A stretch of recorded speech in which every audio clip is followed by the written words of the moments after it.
BSP పొత్తు BRS అదేవిధంగా BSP పొత్తు ఏదైనా సఫలమయ్యే పరిస్థితి ఉందంటారా మీ అంచనా ప్రకారం? ఇప్పుడు రెండు పార్టీల నాయకులు లౌకికవాదం గురించి మాట్లాడుతున్నారు. ఆ లౌకికవాదం మరి అసెంబ్లీ ఎన్నికల్లో ఏమైందనేటువంటిది ప్రశ్న.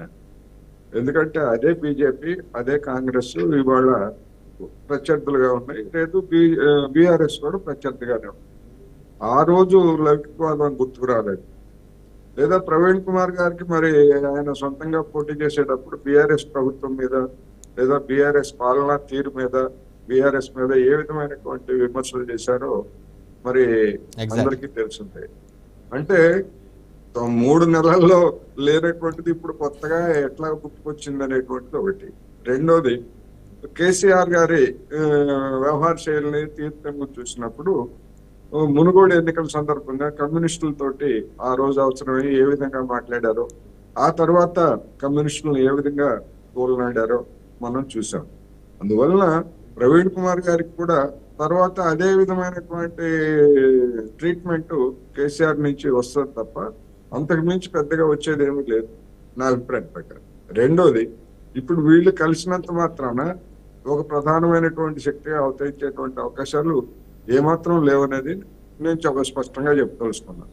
అందరికీ తెలిసినటువంటి రహస్యం ఏంటంటే ఇదే బీఆర్ఎస్ నేతలు బీజేపీ తోటి సర్దుబాటు చేసుకోవడానికి అంతర్గతంగా ప్రయత్నించారు. అది సాధ్యం కాక ఇవాళ ఒంటరిగా ఉన్నటువంటి పరిస్థితుల్లో ఫేస్ సేవింగ్ కోసం ఈ విధమైనటువంటి ప్రయత్నాలు చేస్తున్నారు తప్ప చిత్తశుద్ధి ఎక్కడుంది బీఆర్ఎస్ కి అనేటువంటిది నా అభిప్రాయం. అదేవిధంగా బీఎస్పీ ప్రవీణ్ కుమార్ గారు వ్యక్తిగతంగా సమస్య కాదు, బీఎస్పీకి కూడా చిత్తశుద్ధి ఏమిటి?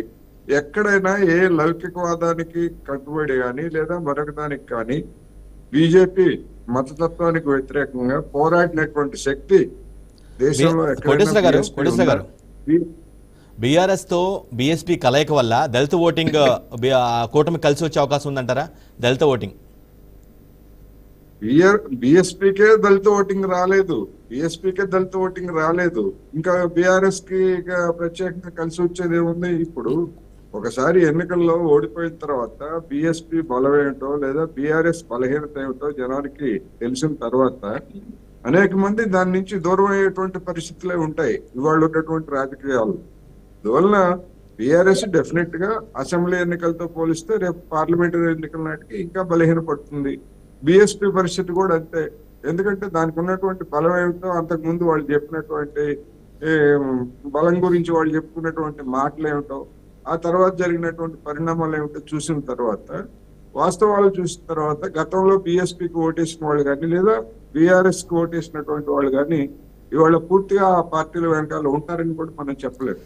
కానీ ఉన్నటువంటి పరిస్థితుల్లో ఒక అనివార్యమై వేరే ఇంకా ఒంటరి పాటు అయ్యి ఏదో ఫేస్ సేవింగ్ కోసం చేసేటువంటి ఒక ప్రయత్నం తప్ప ఒక విఫల ప్రయత్నం తప్ప దీనివల్ల ఎలాంటి ప్రయోజనం లేదు రెండు పార్టీలకి అనేది నా అభిప్రాయం. చాలా సివియర్ గా కూడా ప్రవీణ్ కుమార్ బీఎస్పీ రాష్ట్ర అధ్యక్షుడు కేసీఆర్ గవర్నమెంట్ మీద చాలా సివియర్ గా కామెంట్స్ చేశారు. చాలా విమర్శనాత్మక ధోరణిలో చాలా పెద్ద ఎత్తున హైలైట్ చేశారు. ఆ వ్యాఖ్యలు కూడా చాలా హైలైట్ అయ్యాయి. సో అదే వ్యక్తి మళ్ళీ ఇప్పుడు కలయటాన్ని ప్రజలు విశ్వసించే పరిస్థితి ఉంటుందా? 3 నెలల్లో బీఆర్ఎస్ కి అధికారం పోగానే అది పార్టీ ఏదో మారు మనసు పుచ్చుకున్నట్టుగా ఎట్లా మారిపోయింది, దాని యొక్క స్వభావం ఎలా మారిపోతుంది? అందువల్ల అవకాశవాదం అనేటువంటిది బీఆర్ఎస్ వైపు నుంచైనా ఉండాలి, లేదా బీఎస్పీ ప్రవీణ్ కుమార్ గారి దగ్గర నుంచైనా ఉండాలి, లేదా ఇద్దరు కలిసి అవకాశవాదంగా ఉండాలి. లేదు గతంలో నేను చేసినటువంటి విమర్శలు తప్పు అని పరస్పరం రెండు పార్టీలు చెప్తాయా, జనం ముందు ఓటర్ల ముందు చెప్తాయా, ఆ మాటలను ఉపసంహరించుకుంటున్నట్టు ఏమైనా చెప్తాయా? చెప్పవు. చెప్పనప్పుడు మరి అవకాశవాదం అని కాక ఏమంటారు ఎవరైనా?